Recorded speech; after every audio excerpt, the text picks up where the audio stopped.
Episode 531 of the TV Dudes, recorded March 20th, 2025. Record of Ragnarok.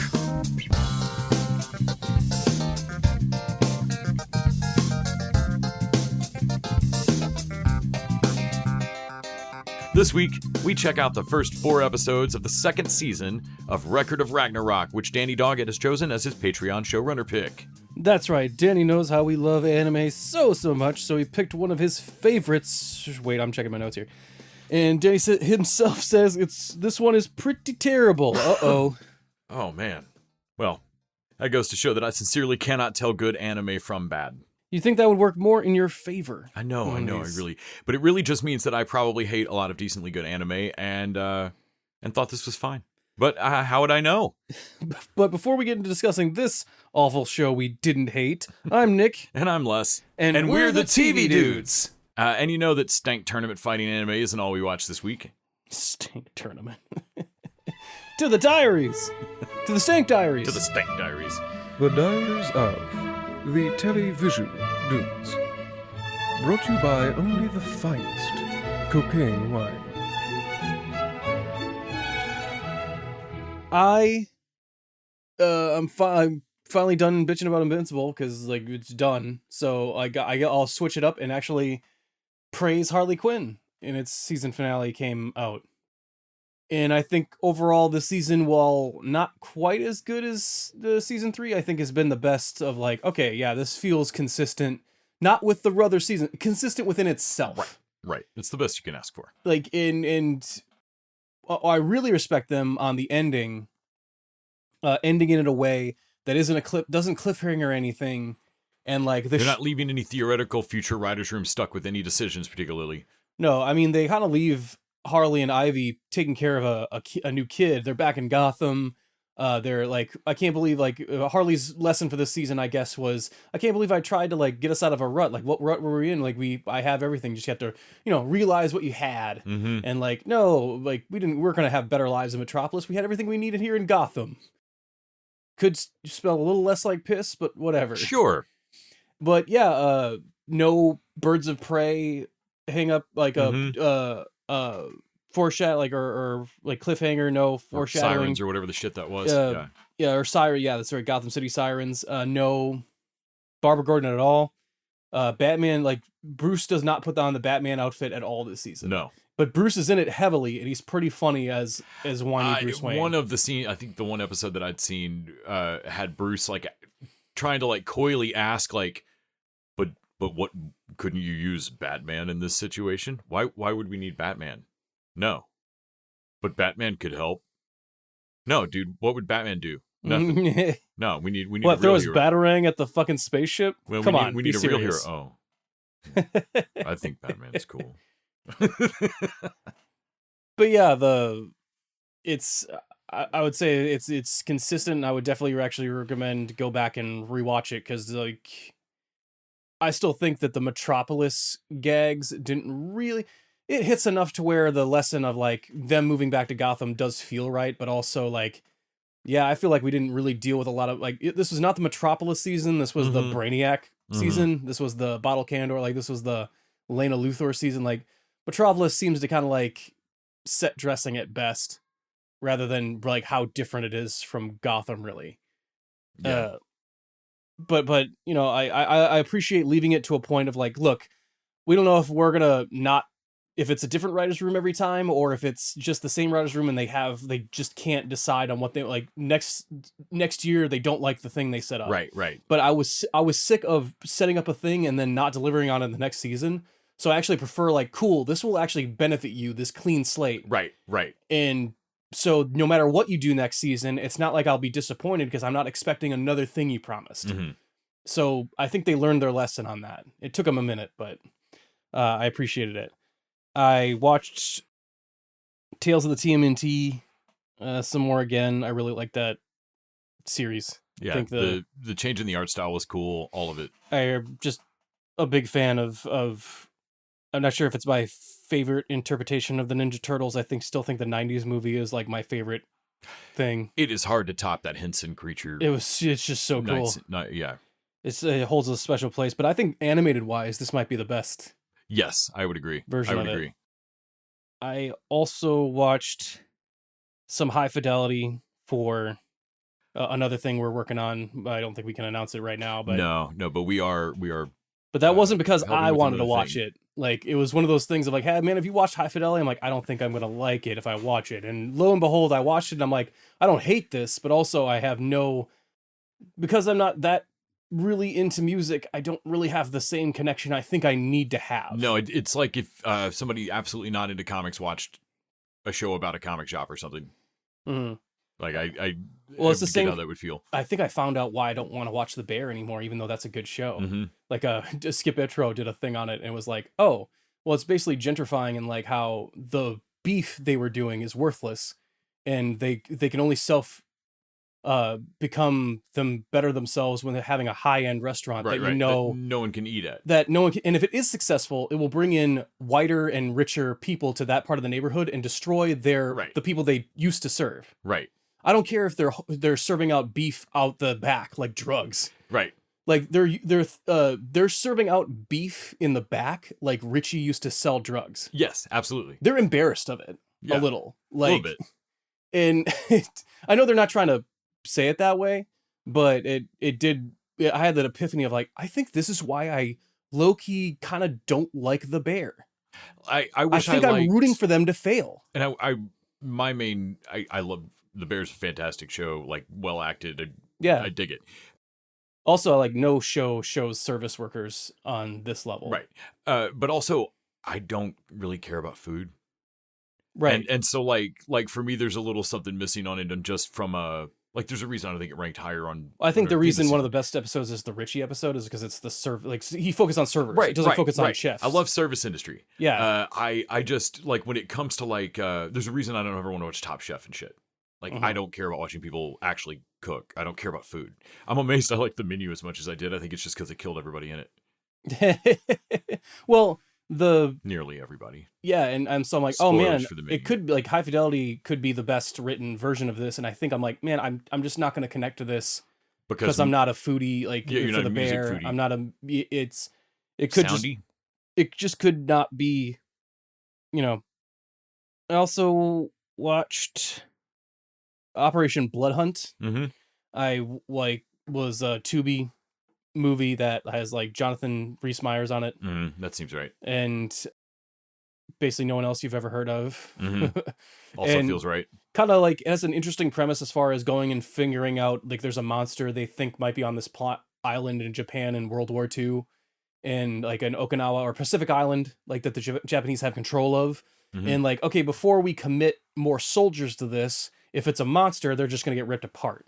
So like, either go kill the monster or confirm it's not a monster, and we'll send the troops in. Right. And so I like that idea, but they think it's a vampire, This is they're- what I think is interesting about and it they're that you were loaded up saying. with the wrong shit. Right. I think that's funny I think that's just funny. That like there's enough supernatural stuff in in existence. the world that If you- It feels like the next step from my favorite trope in that of like you have a bunch of ancient rumor about this monster and some of it's wrong. I always think that's funny. Like Yeah. holding up a cross and the vampire going, "The fuck?" yeah. I always think that's hilarious. And even better than that is the showing up for vampires and it being fucking werewolves.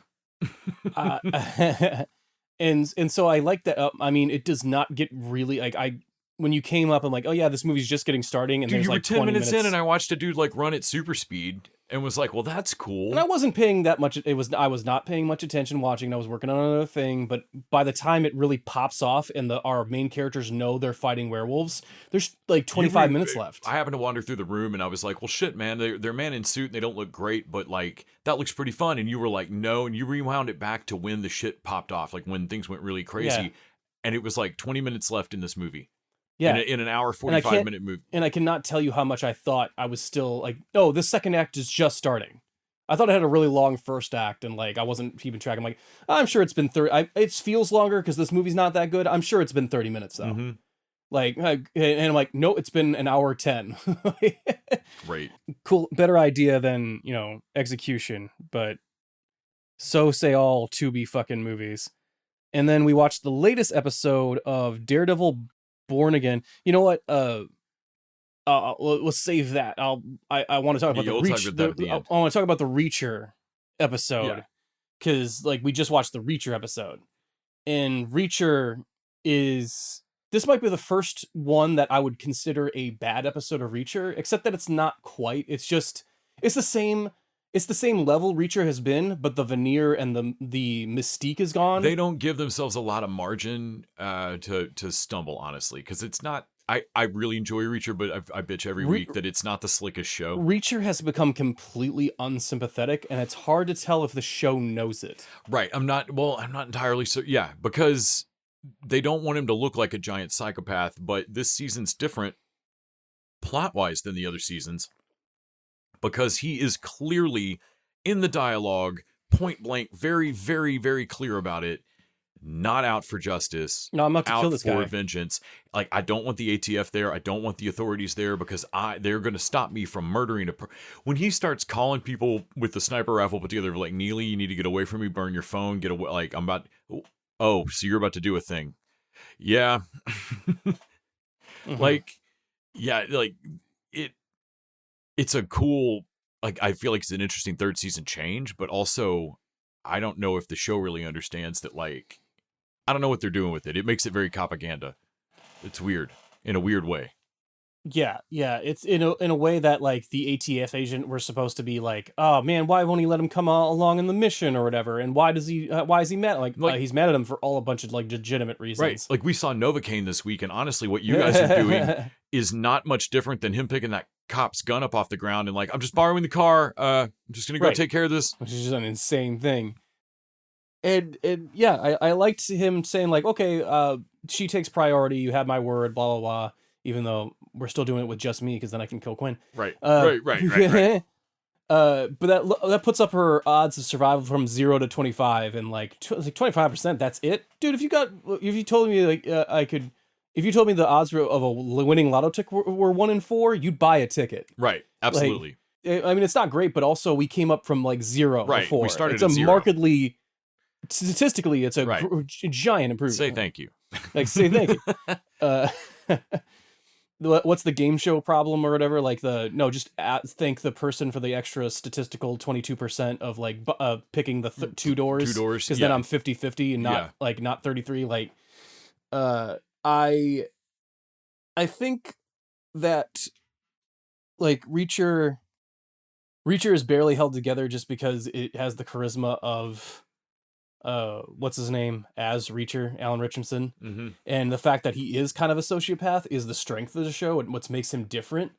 But also like it's leaned a little bit like, yeah, but we should have sympathy for him. And they still like, and we bitched about this before, they do not treat it like they got that ATF agent killed, even though got that ATF they definitely agent killed. did. Yeah. They did though. Like, right. No, you're off the books bullshit monkeying around in a legit. But the ATF basically like, well, we lost a person on this too, so we feel like it's our case. They don't bring it up. They treat it like we're even or something. We're even or like no. You're not even. She only got caught because you guys were fucking around. Right. Like everybody that's in danger here is in danger because of you. Duffy.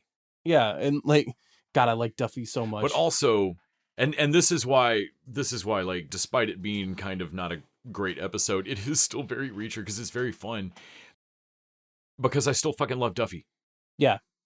Like that Boston psycho. Her flirt with him is so weird. She's such a weird hang. She goes from 0 to like fucking. Well, and the last time she kissed him, she just slapped the shit out of him right afterwards.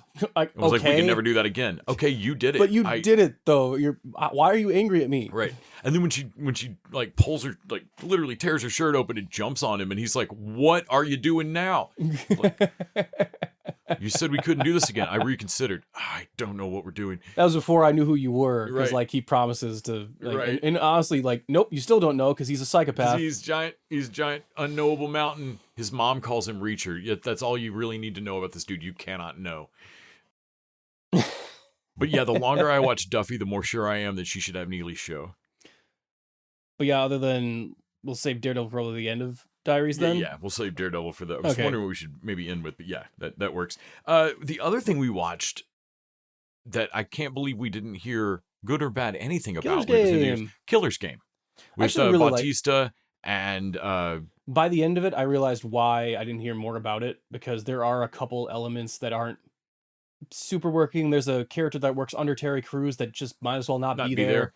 There's a version of the script where it's a globe-trotting script rather than bringing all the assassins to one location. Right, and what they do coming to one location, I think, is the smarter move. It's a pretty clever dodge, and it kind of allows for some funny assassin show up and get killed, an assassin show up and get killed, an assassin show up. But honestly, and I see why people came out of it not knowing what to make of it, because it's a silly kind of Suicide Squad, like with subtitles for everybody. Right. Except Baptista.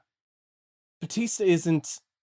He's really giving 110%. He's giving like a real performance here, right? Which makes his one-liner delivery later in the third act. He has a one-liner for everybody. It feels out of nowhere. It feels out of nowhere, and because he's not a one-liner guy. It does feel like two different movies in a certain sense. Right.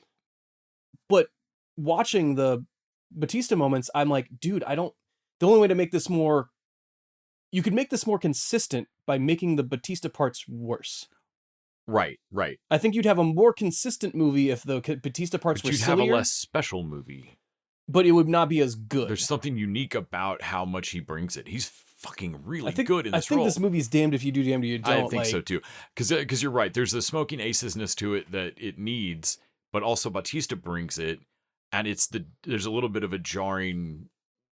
They don't mesh. They're just up against each other. There's a scene where Batista gets he's got a great scene of like meeting Sofia Boutella. Oh, that's all wonderful. And they have chemistry, but really it's a lot of him being, shy a little bit. And he's just finished an assassination and rolls right into the shy. They're both like, they don't really go anywhere with it, but I like the fact that they're like, she's a dancer nearing the end of her career. Mm-hmm. He's an assassin that's also a little bit older. So like physically this job, like they're at the end of a job that takes a physicality that they can't quite keep up anymore, and they understand that, and so like they find each other and they're kind of like ready to settle down, because like, okay, we're at the point where we are the hot, like we're only gonna get less hot from this point on.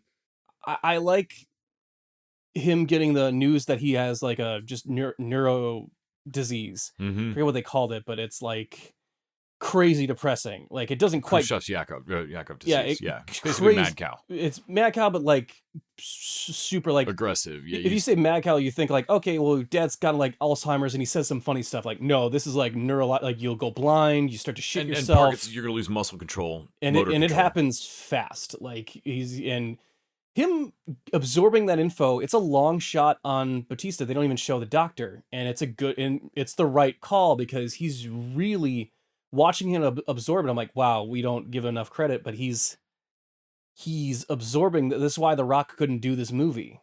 He wouldn't let himself be this vulnerable in this scene, and it's really good. It's also what's making it sort of weirdly juxtaposed with Palm. And like basically like right after that scene, he goes to see his best friend and boss, Ben Kingsley. Obviously, that scene is beautiful and wonderful, because those are like, Kingsley's a fucking great actor.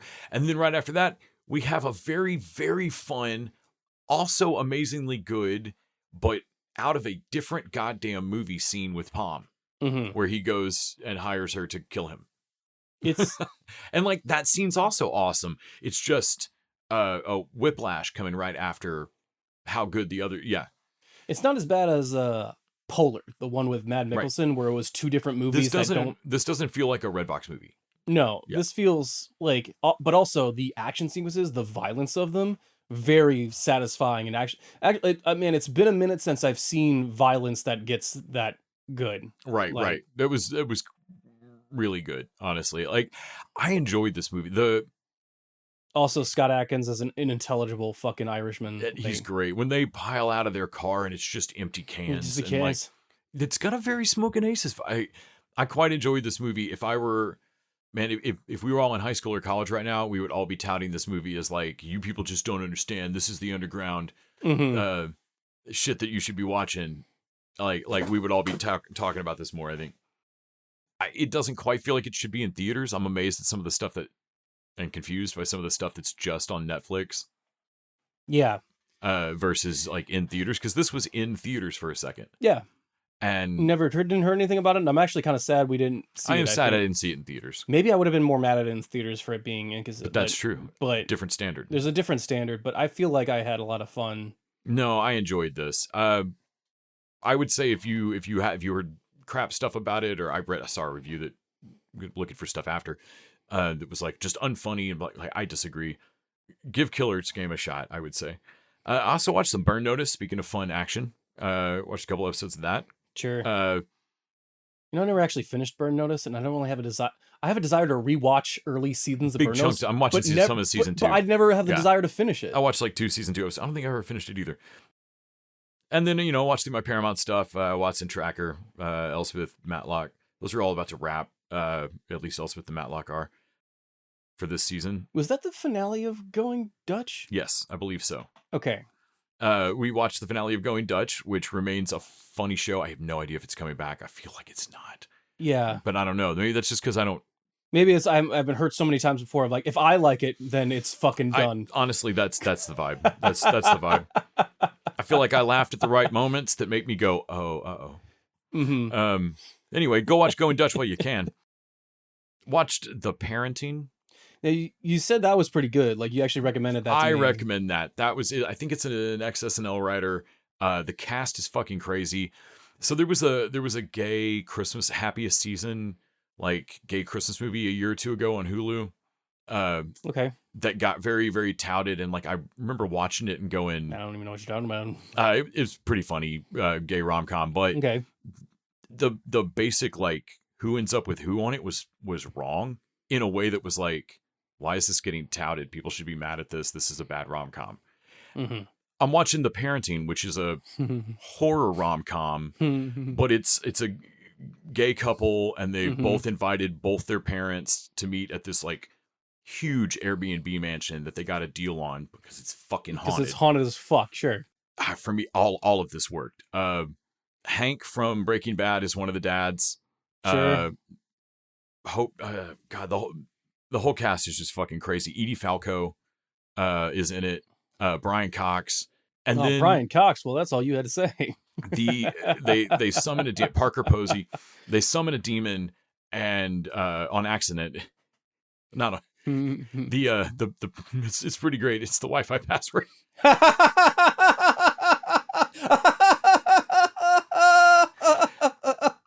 Okay, but the amount that's legitimately pretty fucking the funny. amount of like gore and bullshit and like haunted house crap is it. I like that the demon incantation is the Wi-Fi password. It reminds me of, I liked it better than this, but it kind of reminded me of that Sorry About the Demon where the Yes. woman's trying to get a guy possessed. I just told, yeah. And she leases the apartment to a guy that just accidentally won't work for the spell. Yeah. And it's like, God damn it, I can't break his lease Damn now. it. I actually liked this better than And that. he won't move even though it's haunted, like, because it's like, right. no, this is the it's cheapest fine. place. Fuck you. Yeah. Yeah. Make me leave. This is different than that a little bit, but man, I really enjoyed it. I would highly recommend The Parenting. Also, you showed me Schlocktober, which I had not ever really watched much. Movie Bob. Yeah, well, that's a YouTube thing. Yeah, It's on YouTube. So yeah, Movie Bob has like done movie reviews. He's been on the internet like for decades, I think. It looked that way. During Halloween, he would have it's smart.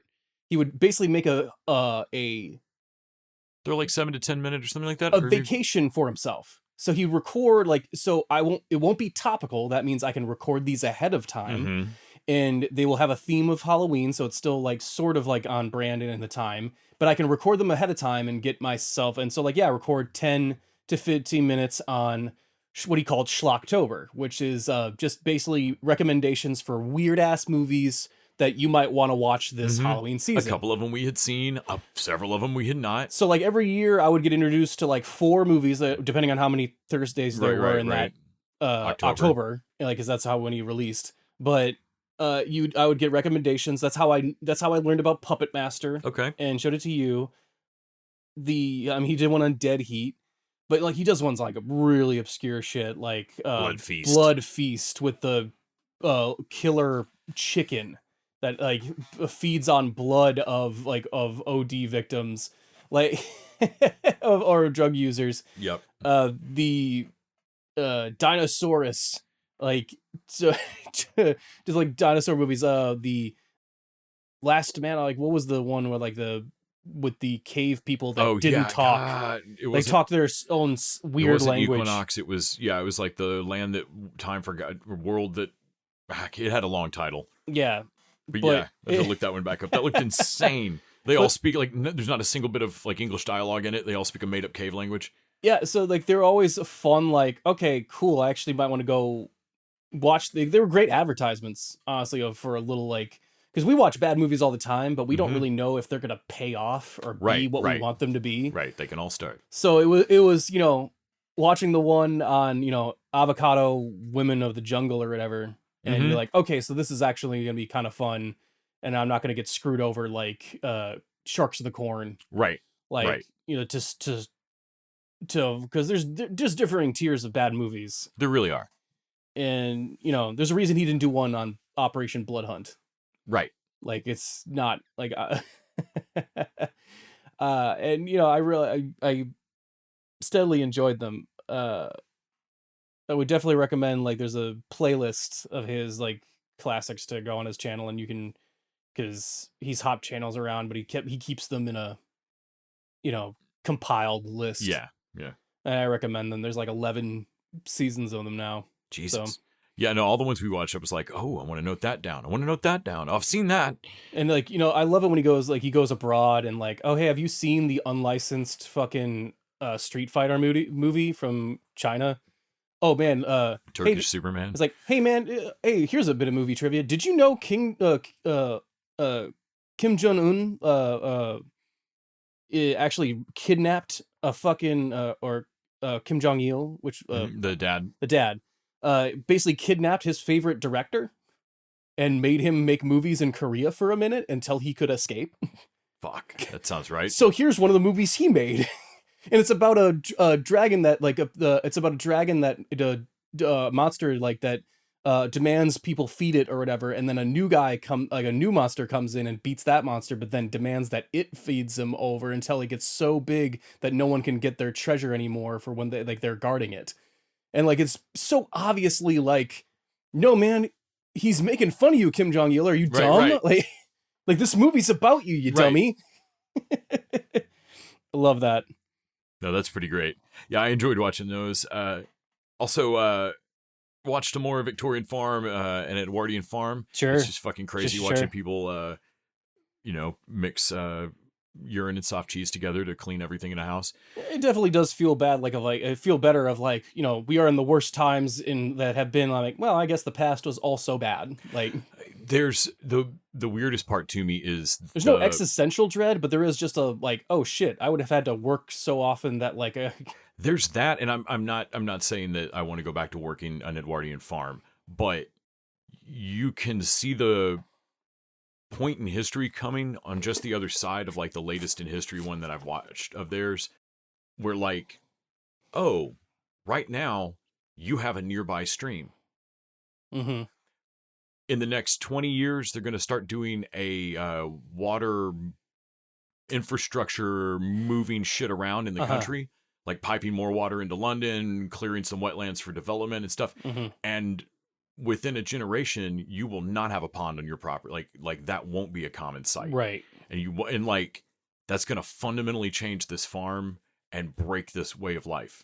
Right. In a way that like, no, like if you need to stop right here. You have gears for things, so some of your machines don't just suck ass now. Sure. But you need to stop. Well, it's like here. It's how the Amish basically pick a point and then stop advancing. And I'm like, cool, except wait, do you have indoor plumbing? Right. Okay, well then fuck your farm. Right. They don't yet have indoor plumbing. So I'm like, you need to take it a hair further. So hear me out on this. Fuck your farm. Like they need to start I don't care. But there's got to be an in between. Like they fundamentally break how this shit goes to market and how like who eats what. Within like a generation or two, like we all did, to the point now that like if they go forward right now with some of the cutting all junk food off SNAP, like off food stamps, there's huge parts of the U.S. where you just can't get to a place that has fresh veggies. Yeah, and like that's insane, and like that's inconceivable. Yeah, well, I mean, you can't privatize the post office. There's places where they will never go to. So like those shows have been really wild from just a historical standpoint, and like weirdly watching like a handful of things work better in the Tudor, like oh wow, in the Victorian era I think y'all have lost the way that they did this because I think that was better. Like you guys need to let go of like using the world's shittiest early version tractor and go back to using a big horse for a minute until the tractors are better. Until the yeah, wait for the I'm going to wait for the technology to get a little bit better. Right. And then let's see. Well, kind of like you couldn't have Uber until GPS actually got better. Right, before that, that's just a fucking cab. It's like, yeah, like cabs, like cabs are what Uber was before we had GPS. You put up with the semi-crazy person because he had a map of your city in his head. Yeah, and he knew where to go. Yeah. And honestly, we put our lives in the hands of people because they had special knowledge and like that we just couldn't have access to. Like, no, he seems like a maniac. He's got a mohawk and a pistol in his pocket, but I'm pretty sure he knows all the traffic patterns of Manhattan at this hour. And I always did love the argument of like, I mean, you're just hiring a stranger to drive you around. Like, bitch, that is a taxi, okay? No. That's also a fucking stranger that definitely is armed. Off topic, but yeah, when the first time that somebody was like, well, I just don't know if Uber feels safe. I'm like, man, do you feel safe in a taxi? What about a cab? I'm sorry, what do you tell me the authority that you think is background checking cabbies? Come on, man. And I don't believe it really is. No. Yeah, No. I was like, no, I feel just as, but then again, I'm a dude. Right, that's also true. But the last thing we watched was this week's Daredevil Born Again. So, man, you and me were on a level of basically I honestly at the wasn't. point. I wasn't gonna not watch this show this week, but I didn't really care. Well, you were on the point of like, okay, if this episode doesn't do it, you might not finish it. And I'm like, Right. I'm going to finish it just because I'm curious as to see how this goes. But I am at the point of kind of at my breaking point for no one wanting to do stuff. And when it started off, I'm like, oh, Punisher shows up this episode. You see him on the thumbnail. And I'm like, okay, he's going to show up. And he hasn't been Punisher for a minute because the cop... And I'm like, oh, the cops, there's too many copycats now. So he doesn't want to be Punisher anymore and inspire more copycats. No. And I thought that's where the show was going. And then they bring it up to him later like, man, fuck those pussies. I don't care what they fucking do. Right. You think they have any control over me? Man, I do this because I'm broken. Right. And I'm like, God damn it. This is why I love you, Frank. No, he's such 1,000% Frank. I am So astounded. this episode was better Mm-hmm. in a way that honestly is in regards to Bernthal was not going to do this because we're not going to do it until the reshoots because because it was more of an MCU show and he didn't think that his Punisher fit in an MCU. Yeah. So this is one of those moments where I'm like, damn it. The best part of this is the Netflix version of this, and it's what I think is dragging the rest of the show down. Right.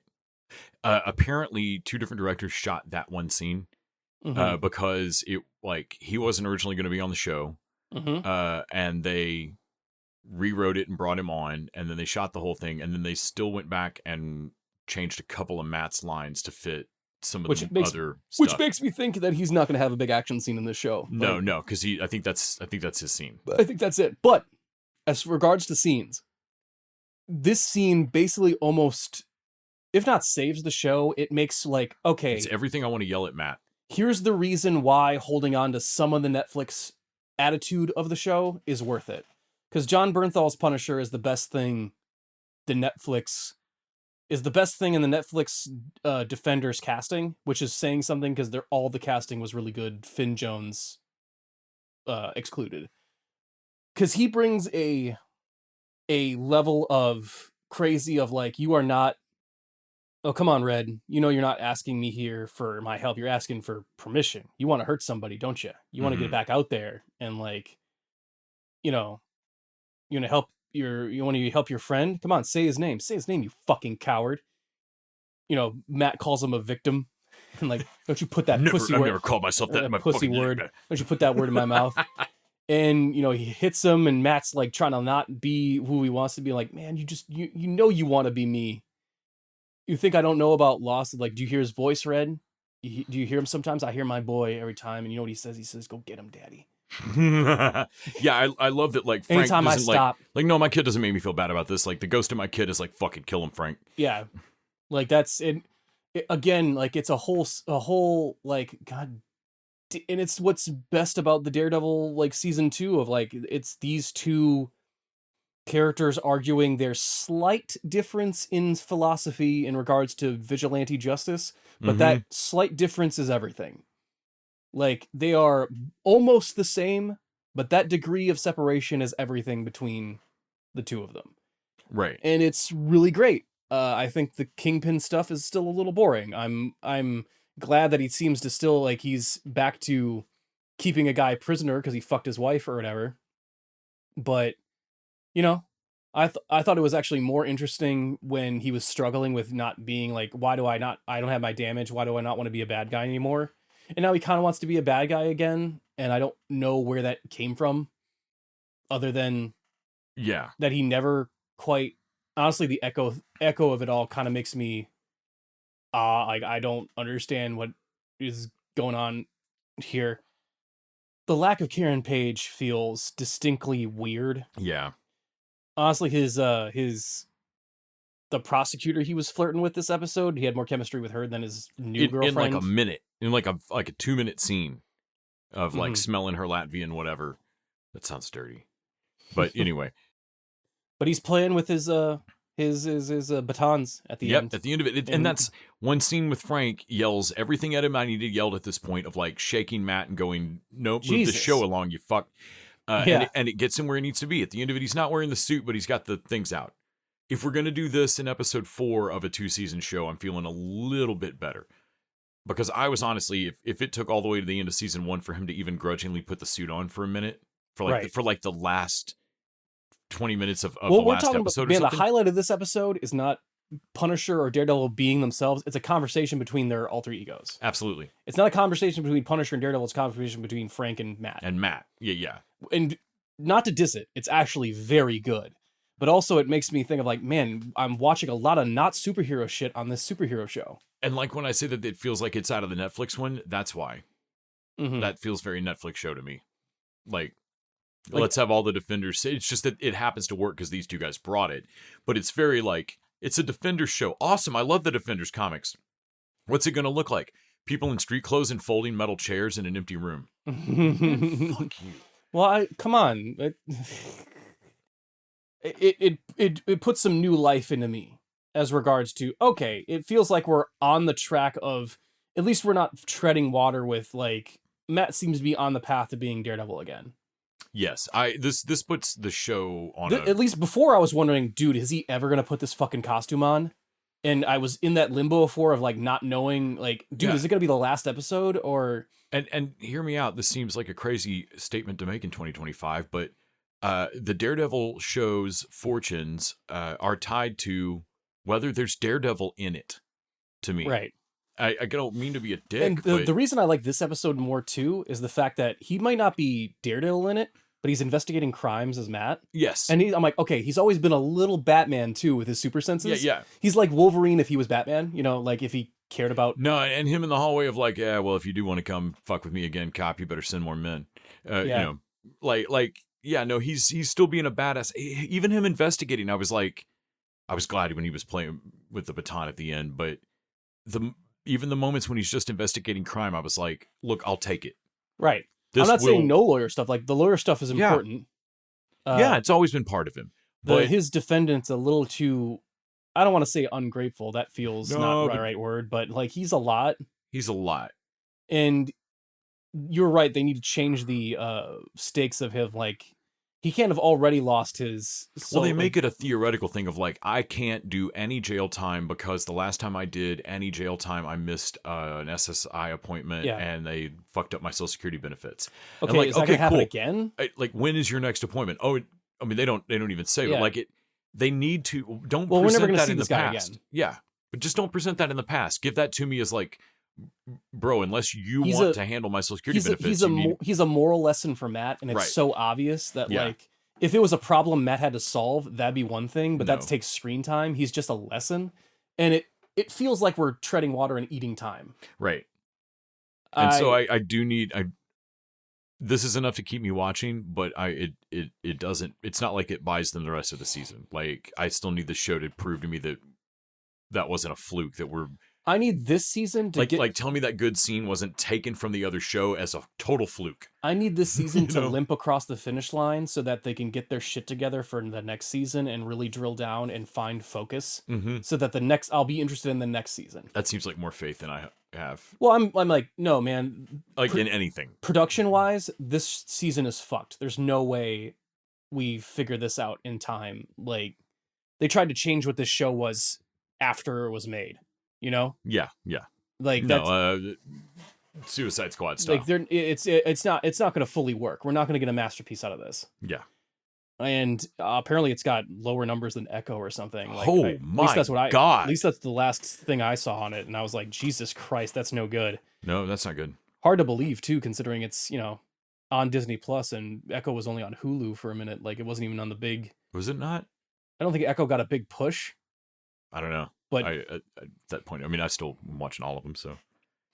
that feels like the Netflix show is like, no, we really like the Netflix show, and it feels like the Snyderverse of like, oh great, we made a whole Snyder cut for a bunch of people that we know aren't the audience because they didn't come to see the last one. No, because they didn't show up for it. Like, yeah, they're not enough to make money off of. Speaking of vigilantism, taking our own into like the law into your own hands, we have a Patreon exclusive this week. If you want to go over to our patreon.com/tvdudes, you can throw down $1 an episode and get bonus content each week. If you haven't joined us on there before, we do a lot of TV Dudes at the movies. we do. And at the movies this week, we saw Novocaine. Yes. The no pain feeling Jack Quaid, like Yeah. going Jack Quaid is kick-ass, basically. taking the law in his own hands so he can go save his girlfriend from a bunch of bank robbers. It's actually super fun. It is. And has a lot of twists and turns, and it's like, join us over there so we can talk about it. Yep. But you know what else you get on those? At higher levels. Higher levels. I believe you can throw it out at a slightly higher level. You can pay us to read a review of any show. We'll say whatever. It can be a show that we love. You can make us say we hate it. I don't care. Whatever. It can be your honest review of a show. We will get you on the podcast. Is it a $5? I believe that's the $5 level. And then at the $20 level, the showrunner level, we have what Danny Doggett has chosen for this week. You pick the show that we discuss on the main episode. Absolutely. Up to 4 episodes of anything you want. Also, we don't think we mentioned this as like you don't have to keep. No, you just throw that down one time. Show that one time for that. That's not an ongoing thing. You just throw that. Yeah, one time. show that on for that week, and then we'll keep you in the bank, and then you change your. You put it down once. Tell us what you want us to watch. We'll get it on the schedule. But you are correct in that it is the 4 episodes in a series, TV show, or whatever, and we will watch it, and as long as we have access to it, Right. Which generally, I mean, it's not that hard. And this week it was Record of Ragnarok. Behold, the God versus man final battle law, known as the Ragnarok. It is a series of duels between 13 fighters representing the gods and the human race. First side to 7 matches wins. If humanity loses, it would face destruction. Of course, should man reign victorious, the gods must let them live for another 1,000 years. However, this law has never been exercised in the entire history of civilization. Their reasoning, that man would never prevail. Their success would be impossible. In other words, it's an extrajudicial clause, a superfluous technicality enacted purely for divine amusement. oh my goodness. And not the first 4. Danny often picks, Danny threw down One Piece one time, so like he picked episodes from all over the place. Random fucking episodes of This One time Piece. it was season 2, episodes 1 through 4, which the way Record of Ragnarok works, it's a big fighting tournament thing. So we basically got one fight. We got Hercules versus Jack the Ripper. So Record of Ragnarok is an original net animation ONA series by Graphinica that premiered in June 2021 on Netflix. Season 2 is out now. The Gods Council assembles once every millennium to decide the fate of humanity, deciding that mankind's 7 million years of irredeemable history gives justification for our extinction. But the Valkyrie Brunhilde proposes giving humanity one last chance to prove their worth, and the gods agree to hold the tournament of Ragnarok, where humanity will be spared if they can beat the gods in 7 out of 13 matches. I do Doesn't seem fair. I do like this. Well, it's in a clause, like they invoke Ragnarok, and Ragnarok is not a is in this series, like all gods exist at once. So they've mixed up a lot of stuff. Like Hercules' story is not quite what you. No, I don't know what they mean by labors, frankly. So in Greek mythology, Norse mythology, Buddhism, fucking Hinduism is all gods and deities of any kind are all exist at once at one time. Right. And so Ragnarok, instead of being the end of times in Norse mythology, it's actually a subclause in the contract of the vote that if humanity is voted to be eliminated, like someone wrote in like when Jack Sparrow yells parlay. Well, they wrote this in as a gag of like, yeah, they can challenge us to combat. In 12, if they win 7 out of 12 rounds of combat, then we spare humanity. And someone put it in as a gag because humans have no chance against 13. a god. 7 out of 13. 7 out of 13? Okay. I thought it was 12 for some reason. It was like I was thinking of Valkyries, how many Valkyries there were. And so I thought it was funny that the gods, because they're arrogant and dicks, throw it in there so that they can have a little fun at the end of the world or whatever. And so, but Brunhild... well, it sounds like... So humanity's representatives are the Einherjar, which are notable humans across history who have each been granted a Valkyrie who becomes a powerful weapon tailored for their combat style that's called a Volund, at the risk of losing that Valkyrie's life if the person's killed. Yeah. So they're all dead-ish. They're souls that they're grabbing. It feels very Riverworld. And they've all been plucked out of time. And they've been plucked out of time or their afterlife. Because, like, the consequences of is not dying, it's your soul is done. Right. You don't get to go to an afterlife or whatever the fuck. You get erased. And the same stakes for the gods too. Like they're fucking done. So the stakes are pretty real. And I like that Brunhild, I don't know why, but she has a fucking hair on her ass about fucking the gods, Zeus in particular, it feels like.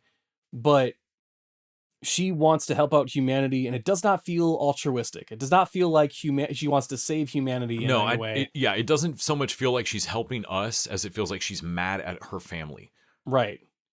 Like, you hate your dad so much, I don't think you're in love with me. I think you're mad at your dad. It's the god equivalent of dating a black guy. Right. I'm gonna save humanity.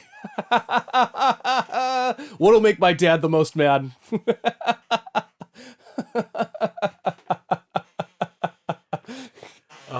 So the animation of this, I know this isn't probably true. It looks like Yu-Gi-Oh to me. I like the art style. I think the animation is very cheap. Like it switches to 3D in the fights a lot. I don't think I noticed that. So, but you're right. The fights are not as spectacular as you would think they are. They're cheated quite a bit. I don't know. Sometimes some of the shit that, like, watching Jack the Ripper hurl the clock of Big Ben and cut off fucking Hercules' arms. It's just hilarious. It's just hilarious. But it definitely, it's so people talk without moving their mouths a lot. Like, there's just a lot of cheap out. To me, the we drawing... have to save money to animate Aphrodite's boobs less. Right, that's true. That's true. Honestly, that is one of the funniest running gags they've got. But there's a lot of times that, like, and I just don't care for anime as an art style, I don't think, because a lot of this just looks like really terrible drawings that a kid next to you in 9th grade's doing. And that drives me a little nuts. I wish the I think it's just a design choice of extreme angles. It is. Everybody's pointy, and it looks... Everyone's pointy, and it looks cheap to me. And everyone has a little bit over-designed fucking faces, right. You know? The running gag with her boobs is so fucking fun. So there's points where I'm not going to say Records of Ragnarok is a good anime. It is not. It is not. Danny was very upfront about that. It feels unfocused and kind of like lacking any emotional weight. Its ideas are better than anything that it's actually doing. There are times where anime sometimes feels like Garth Ennis's Preacher is an Irish man writing Texas who's not been here. It's on one hand it's the most Texan thing ever, and on the other hand this dude is definitely not from, like, it's an Irish guy's idea of Texas. Sure. And there's times where anime feels like you guys got a hold of one chapter out of a Bullfinch's mythology or something and misread like a bad translation. And Right. this isn't quite that. This feels like they heard a bunch of, like, they were half awake in a class. Like, this Right. there's so many times where I'm like, no, they're definitely talking about the Siddhartha, like the Buddha, but also, I don't think you guys closely read that. Or, Mhm. or like Jack the Ripper. Like, what do you have to know / not know about Western culture to think that that's a cool thing? So the gods in them are portrayed as existing and real, but I kind of like that the humans don't have any fictional. All their characters are at least somewhat historical. No, it's not Sherlock Holmes. It's Arthur Conan Doyle Doyle sitting is there. Yeah. It's not Moriarty that's fighting for humanity. It's Jack the Ripper, a guy that actually existed. Like I think the next one is like the world's best sumo wrestler. And like, so like they're historical, like some of them is definitely historical fiction. Like Lu Bu is not like fucking, like there's a guy that was named Lu Bu. Mhm. Like he's not fucking, like Rurouni Kenshin was a guy that actually existed. Right. He can't, like, he's not he wasn't supernatural or whatever. Like, Right. Well, and honestly, all of humanity's champions have some kind of fucking smoke coming off one eye or some shit. right. So, it'd be kind of like, Anime magic. so it wouldn't be for us. It wouldn't be Paul Bunyan we'd be putting up. We'd be putting up Davy Crockett. Johnny Appleseed. Like technically that was a real guy. Like that, like people that were technically real people, Yeah. but are legendary in fact. Right. And a lot of the episodes are like, there's a setup episode. Like, okay, here's the players. Here what we're doing. Here's how it happened last time. Like, and then the next episode feels like the fight's starting. Would And we put up like Manson? that would be our version of Jack the Ripper, I think. I do like that they need killers. Like they need people who could kill a god. So we have, like, you definitely only watched I've actually watched this before. Like, I Okay. actually tried to watch this when this first season came out. I thought it looked interesting. And so I watched the Lu Bu versus Well, you were on a big fighting Thor. tournament. Like, well, you were on an Assassin's tournament chair. But, Yeah. but you were on a tournament chair for a and while. so it's kind of cool to see how humanity needs to put up fighters that have a chance against a god, even though they have like weapons that can, hurt them. That doesn't Mhm. really make it a guaranteed fight. It still feels pretty stacked against them. Mm-hmm. So I like the idea for this fight is Hercules is kind of a cool dude. Like, he actually likes humanity. After he's going to win this fight, he's going to ask the gods to, like, he's going to advocate for humanity for God's behalf or whatever. And I'm like, okay, I felt like you could have done that before we voted to wipe out humanity. Right. And you winning this fight is closer to The opposite of what you want to do. opposite of what you Right. want. But also, I don't know if the gods are volunteering to do this. Are they being told, like, you got to do this? Right. Right. It doesn't. I don't know how much of it is voluntary. Right. I like the idea that it is voluntary, because that would explain why. Okay, it technically has to be voluntary. So all the humans we have to grab crazy people, because That's my headcanon right no now. one else is going to fight gods. So that's why Jack the Ripper is up here. That's my headcanon right now. So us as the audience, and the audience, the literal audience of the the world, spectators, which yes. are funny because it's made up of historical figures from all over the place. And just people from all different sorts of time, like they all kind of exist. Well, we at realize once. that the gods and the humans are all like their the same champions are all hanging out in the same fucking Olympic area. Yeah. I mean, at least I thought they were on a different level, so they couldn't intermix. No, they're in but, like the same dorms. No, they can go and interact. You know, Watching it's- Loki argue with Buddha is one of the. There are many weird reasons to watch this show. no, it's not uninteresting. It is not uninteresting. It is honestly, this is why I don't think I can tell good anime from bad anime, because I had more fun watching this than most anime. In terms of like, if you could throw another one on and I'd be like, no, that doesn't actively like rub me the wrong way to be on in the room.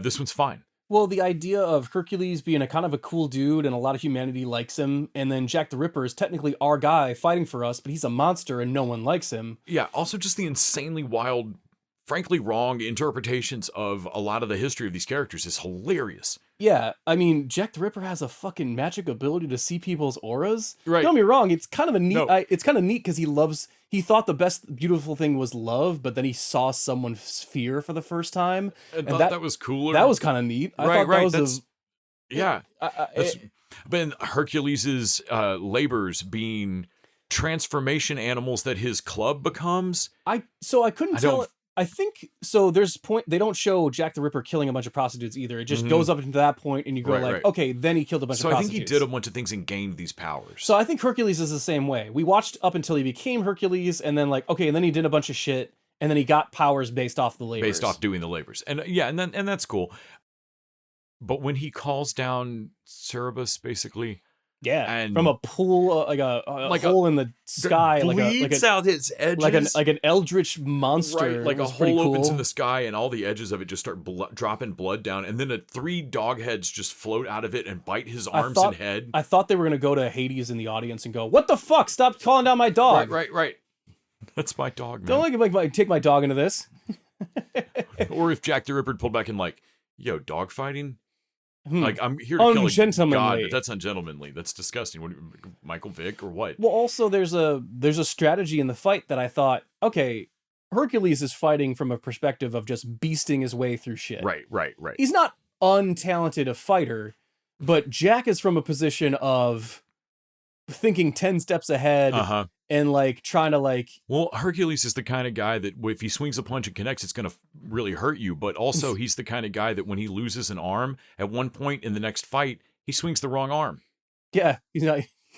And like the announcer, Hercules has swung the wrong fist. That doesn't connect because it's gone. So this is the point where anime has a weakness in, not necessarily weakness, because I think American animation could benefit from a little more of this, especially in Invincible, where you just see 2 guys punch for 10 minutes. No, there's some squash and stretch that they use that I love. Also, just the pacing of the fighting, and watching Invincible, watching them just punch for 10 minutes completely, and then maybe having a little bit of a dialogue that's more personal. I actually like that anime stops every once in a while and describes the strategy of what the fight is. I'm sorry, Nick. I've got to stop you there. We're told, based on what I'm seeing on the internet right now, that Invincible is the greatest animated show that has ever been. I've been on the record saying that how much of a dick Invincible can suck. We now return to your.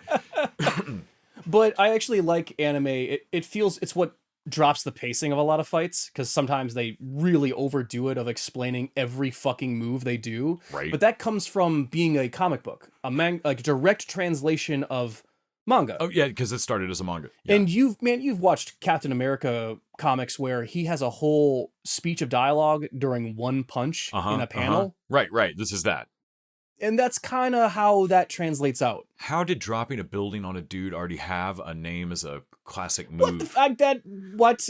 Like an old man with a Fu Manchu mustache in the rice paddies like taught you, jumping reed to reed. I'm sorry, if an attack has a name, that makes me think you've done it not only just once before, but enough that you've perfected it. Somewhere there's a kid like begging outside a door of like, please teach me the building drop technique. You know, like you're not ready. Well, I also like that they could fight in England. Like I just thought they were fighting in the rest of them just seem to fight in an arena. Right. So they can fight in. But they're fighting in like an empty London. Like a weird pocket dimension, it seems like. On one level, the fights are over-explained, but a lot of the rules and stuff seem like the fact that I don't know if this is voluntary for the participants. Right. I'm not 100% sure. Yeah. I had way more fun watching this than I thought I would. It's not my favorite show. It's fun. Or anything, it doesn't but quite. It's fun and it's dumb. And honestly, we watched an episode we didn't need to watch, not because I got the episode numbers wrong. No, we wanted to see the end of the fight. But because I wanted to see the end of the fucking fight and where we were going with it. And I like it's the cliffhangers are timed right. It is actually compelling episode to episode. I can see how at this like. Well, shit. Now I know who the next fight is, and I kind of want to see how that goes. You can see how it builds momentum of getting after the next fight, and then building anticipation for the next one, and like anticipation. And if you care about Ragnarok spoilers, you just skip ahead here. But so what I really liked about the 5th episode, like the final of that, like the falling action, is the fact that what happens after the fight. Jack actually wins the fight, and he wins it because he's kind of dastardly and underhanded. And what he does is pretty smart with his own blood in regards to making it a divine weapon. He wins it because he's clever. Yeah. Like he's scrappier. And humanity hates him.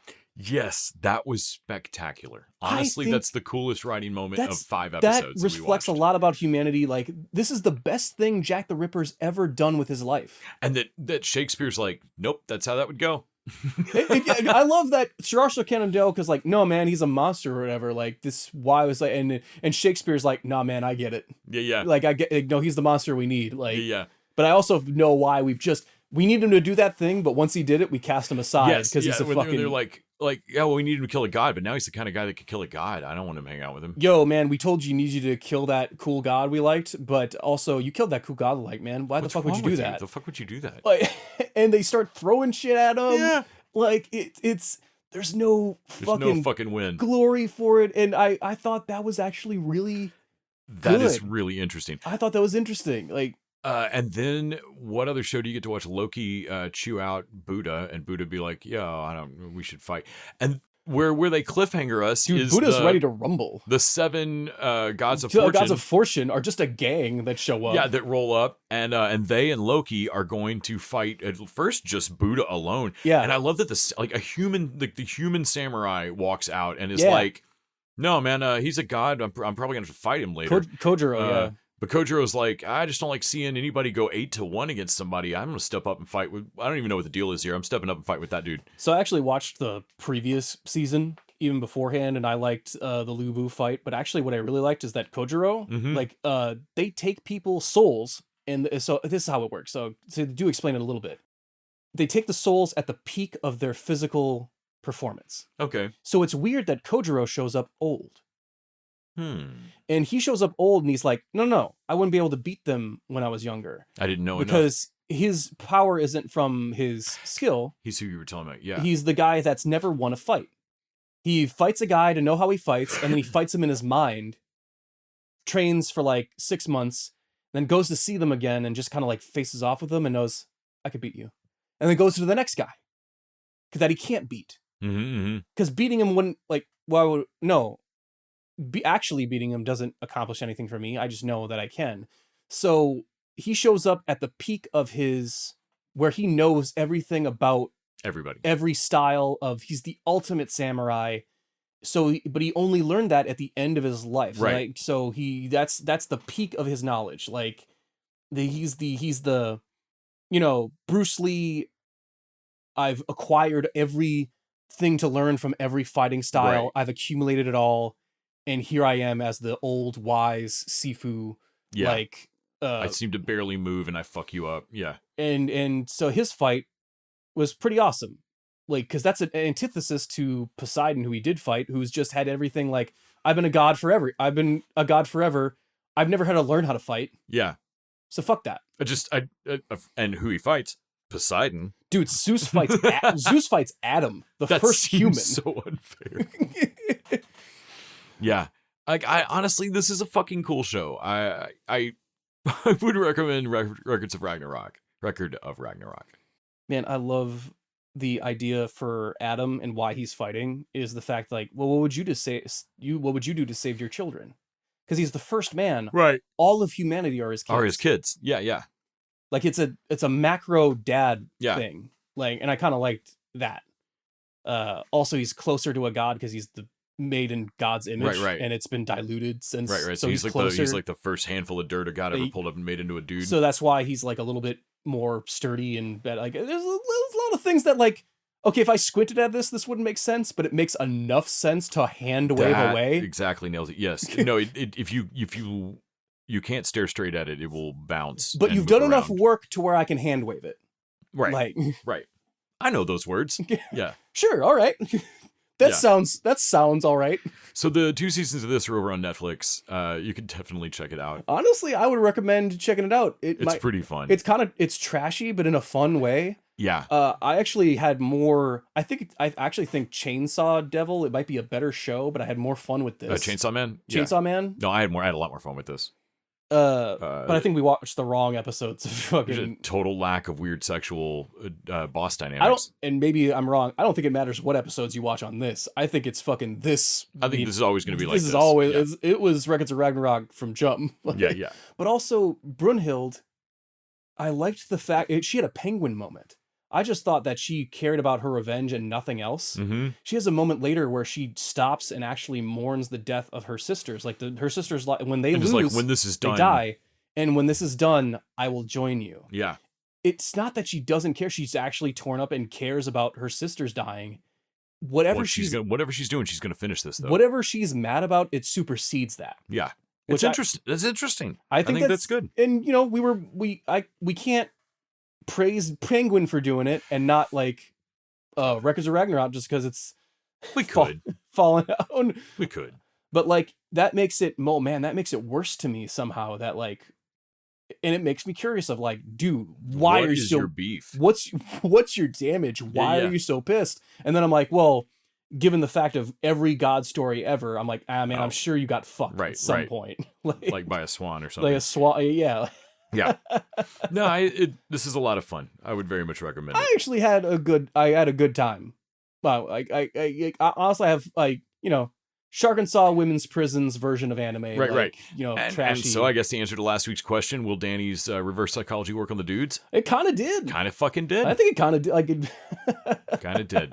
And that's probably going to wrap it up for us this week. Hell yeah. Tune in next week. We have no idea what we're going to watch. What? We don't. We don't have anything in this. We've got a bunch of cool shit coming up in the next month and a half. Okay. But I don't know what's out this second for us to watch. All right. So we can go back and see if there's anything we missed over the last couple months. So we'll see if it's going to be something new, something old, something borrowed, something blue. Mm-hmm. What are we going to talk about next week? We'll figure it out. If you have any suggestions, jump on the socials. Let us definitely know. would like to. We'll get on it. But until then, TV dudes. Ouch.